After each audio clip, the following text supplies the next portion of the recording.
Spondylolisthesis or Spondy is quite common back condition. Ideally, the vertebrae should be stacked on top of each other and held in place by ligaments and by the bones in the back. As you can see, these bones over here overlay each other and they prevent the slippage kind of forward. What happens in Spondy, depending on the cause of the Spondy, is these small bones basically get tired and they break off, and then they allow the vertebrae to shift forward. The causes can be different. It can be genetic. Some people are just born without the arch or without those supporting bones. It can be some kind of accident or fracture when somebody had car accidents and let's say their upper body got stuck just like this by the seat belt and their lower body got shifted forward, or the other option where their knees hit the dashboard and their lower body got shifted forward, and then it created a lot of stress on those bones. And another option was just gradually over the time there was just too much pressure, so the bone didn't have enough time to heal. Let's say somebody was training, let's say gymnastic or dancing multiple times a week, like five, 6 times a week, or somebody was in that position where there was just too much pressure and that bone just broke off. Oftentimes many people don't even know they have it. It can be oftentimes felt like a dull pain, or they are just able to click themselves into the place, let's say by different positions or different rotations.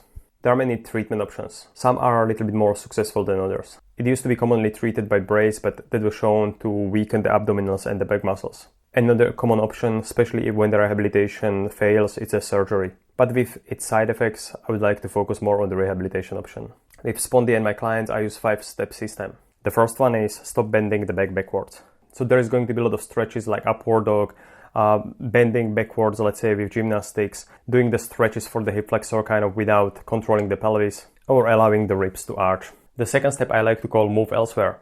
Teaching the person, rather than moving in their back, to move in their hips, kind of to get that full extension from the hips and also from their thoracic spine, from their upper back.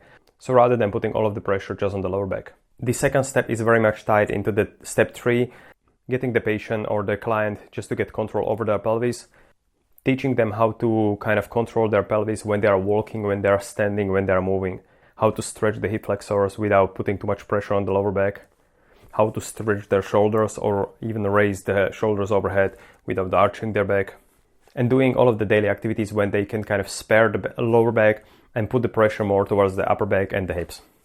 Because the Spondy is the failure of the vertebrae to control the movement kind of back and forth, we usually start the rehabilitation on their side. This low oblique sit position or the higher plank has advantage that we can kind of adjust. We can change the pelvis position without actually putting any load through the back or through those challenge vertebrae.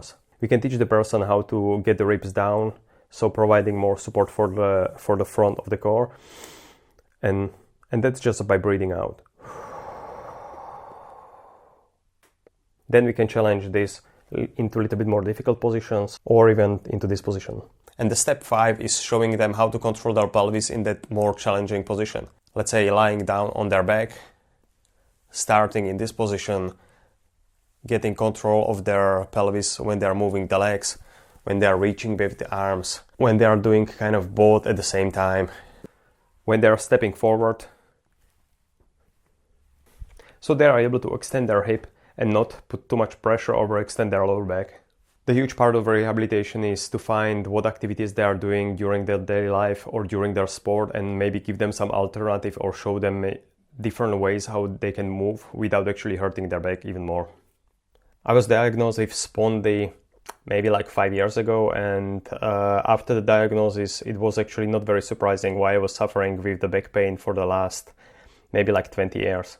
I tried many different exercises, different strategies, kind of bracing, hollowing, different rehab protocols, but while understood that it is a little bit more involved just to do just one exercise and hoping that that magic exercise is going to fix it. With this approach where I started to do certain things certain way, where I started to avoid doing certain things, or when I do choose to do them, I kind of know how to do them, and my back was never better. So again, I'll just repeat those 5 steps. First one is stop doing what actually hurts you. Second one is start moving in the places where you don't usually move, so in your upper back, in your hips.